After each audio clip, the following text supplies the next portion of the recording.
আমি এই মুহূর্তে রয়েছি শরীয়তপুর কেন্দ্রীয় শহীদ মিনারের সামনে, যেখানে রাত 12টা 1 মিনিটে 21-এর প্রথম প্রহরেই বিভিন্ন শ্রেণী পেশার মানুষের ঢল নামে এই বীর শহীদদের শ্রদ্ধা জানাতে। এবং ভোর সকাল থেকে আমি যেটি দেখতে পাচ্ছি যে বিভিন্ন শিক্ষা প্রতিষ্ঠান, রাজনৈতিক সংগঠন, সাংস্কৃতিক সংগঠন সহ সর্বস্তরের মানুষ কিন্তু এই ভাষা শহীদদের শ্রদ্ধা জানাতে এই কেন্দ্রীয় শহীদ মিনারে আসছেন এবং তারা যার যার অবস্থান থেকে শ্রদ্ধা নিবেদন করছেন।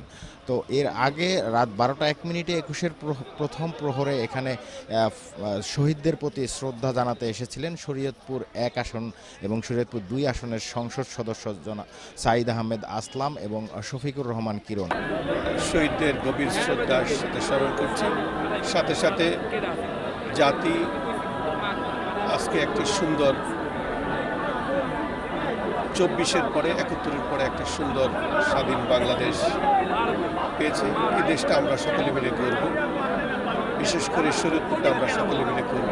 ভাষা সৈনিকদের যেই প্রত্যাশা নিয়ে এই দেশ এই বাংলাদেশকে স্বাধীন করেছিল, সেই প্রত্যাশার দায়িত্ব এখন আমাদের ঘরে এসে পড়েছে। এখন একজন জনপ্রতিনিধি হিসাবে আমার এখন অনেক দায়িত্ব যে তাদের যেই প্রত্যাশা নিয়ে দেশ স্বাধীন হয়েছিল, যাদের রক্তের বিনিময়ে এই দেশে একটা ভালো একটা সোনার বাংলা গড়ার সেই স্বপ্ন পূরণের যে প্রত্যাশা, সেই প্রত্যাশা ইনশাল্লাহ আমরা যে জনপ্রতিনিধি হিসাবে আমি সেটা পূরণ করতে পারব ইনশাল্লাহ। বিশ্বের নানা প্রান্ত থেকে রেমিটেন্স লেনদেনে নগদ নিয়ে এলো হার না মানা হার অফার। সর্বনিম্ন 10,000 টাকার রেমিটেন্স নগদে পাঠালে থাকছে স্বর্ণের হার জেতার সুযোগ। এছাড়াও জেলা প্রশাসন, পুলিশ প্রশাসন, জাতীয়তাবাদী দল বিএনপি সহ বিভিন্ন রাজনৈতিক দলের নেতাকর্মীরা, বিভিন্ন শ্রেণী পেশার মানুষ কিন্তু রাতে এখানে শ্রদ্ধা জানিয়ে গেছেন। আশা করি আমরা বিগত দিনের সব কিছু মুছে গিয়ে মুছে দিয়ে আমরা নতুনভাবে নতুন বাংলাদেশ গড়ব।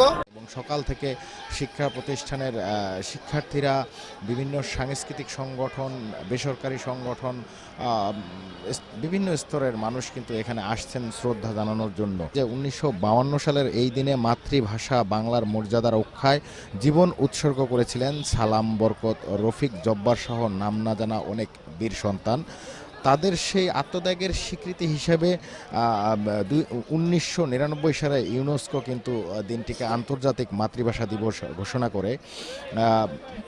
তো গত রাতে বীর শহীদদের প্রতি শ্রদ্ধা জানানোর পরে এখানে যারা সংসদ সদস্য এসেছিলেন তাদের সাথে আমার কথা হয়েছে। তারা যেটি বলছে যে ভাষা আন্দোলনের চেতনা নতুন প্রজন্মের মাঝে ছড়িয়ে দেওয়ার প্রত্যয় তারা ব্যক্ত করেছেন এবং এই প্রত্যয় নতুন